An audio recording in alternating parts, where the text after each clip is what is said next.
Hello, എന്നും നമ്മുടെ വീഡിയോയിൽ കുക്കിങ്ങിനെ കുറിച്ചല്ലേ നമ്മൾ സംസാരിക്കാറുള്ളത്. അപ്പോൾ ഇന്നൊരു ലൈഫ് സ്റ്റോറി ആയാലോ.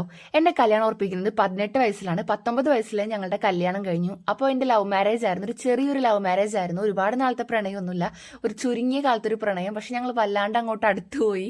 കാരണം ഞാൻ ഒരുപാട് സംസാരിക്കുന്ന ഒരാളാണ്, ആള് തീരെ സംസാരിക്കാത്ത ഒരാളാണ്. പക്ഷെ ഞാൻ അന്ന് തിരഞ്ഞെടുത്ത ഒരു ജീവിതം ഇന്ന് വരെ എനിക്ക് മോശമായിട്ട് എനിക്ക് തോന്നിയിട്ടില്ല. കാരണം ആളെ കൊണ്ട് എനിക്ക് ഇന്ന് വരെ ഒരു വിഷമം എനിക്ക് ഉണ്ടായിട്ടില്ല. കാരണം എന്റെ സന്തോഷമാണ് ആളുടെ സന്തോഷം.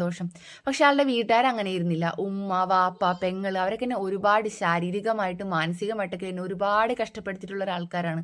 അതായത് അവർക്കൊരു മനുഷ്യന്റെ വിഷമം എന്താണെന്നോ, അല്ലെങ്കിൽ ഇത് വന്നു കയറിയ പെൺകുട്ടി ആ വീട്ടിൽ ജീവിക്കാൻ വന്നതാണെന്നോ അങ്ങനത്തെ ഒരു ചിന്തയെ അവർക്കില്ല. എന്നെ കല്യാണം കഴിച്ചുകൊണ്ട് വന്ന അന്ന് തന്നെ എന്നെ ഒരുപാട് കരയിപ്പിച്ചിട്ടുണ്ട്. സാധാരണ ഒരു മകൻ കല്യാണം കഴിച്ച് കൊണ്ടുവന്നിട്ടുണ്ടെങ്കിൽ ആ പെൺകുട്ടിന്റെ വീടിന്റെ അകത്തേക്ക് അമ്മായിയമ്മയാണ് വീട്ടിലേക്ക് കൈപിടിച്ച് കയറ്റേണ്ടതെന്ന് പോലും അറിയാത്തൊരു അമ്മായിയമ്മനെയായിരുന്നു എനിക്ക് കിട്ടിയത്.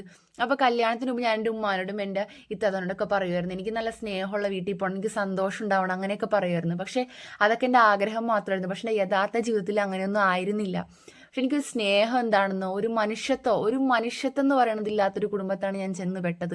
പക്ഷെ എനിക്ക് എൻ്റെ ഹസ്ബൻഡിനെ കൊണ്ട് എനിക്ക് സന്തോഷമാണ്. എനിക്ക് 5 വർഷമായി ഞങ്ങളുടെ കല്യാണം കഴിഞ്ഞിട്ട് ഇന്ന് വരെ എനിക്ക് ആളെ കൊണ്ട് ഒരു കഷ്ടപ്പാടോ ബുദ്ധിമുട്ടോ ഒന്നും തന്നെ ആൾ എനിക്ക് വരുത്തിയിട്ടില്ല. നല്ല സ്നേഹമുള്ള ഒരു മനുഷ്യനാണ്.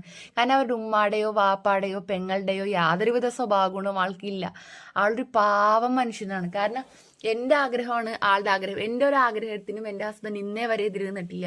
പിന്നെ ആൾക്ക് എന്താണെന്ന് വെച്ചിട്ടുണ്ടെങ്കിൽ തീരെ സംസാരിക്കാത്തൊരു പ്രകൃതാണ്. പക്ഷെ ഞാൻ നല്ലപോലെ സംസാരിക്കുന്ന ഒരാളാണ്. പിന്നെയെന്ന് പറയാനായിട്ട് ഞങ്ങളിപ്പോൾ ഒരു വാടക വീട് എടുത്ത് മാറി. പക്ഷേ എന്നിട്ടും എനിക്ക് സന്തോഷമില്ല. കാരണം എൻ്റെ ഹസ്ബൻഡ് ഗൾഫിലാണ്. അപ്പോൾ അതിൻ്റെ ഒരു വിഷമം ഒറ്റപ്പെടലും നമുക്ക് ഉണ്ടാവുമല്ലോ.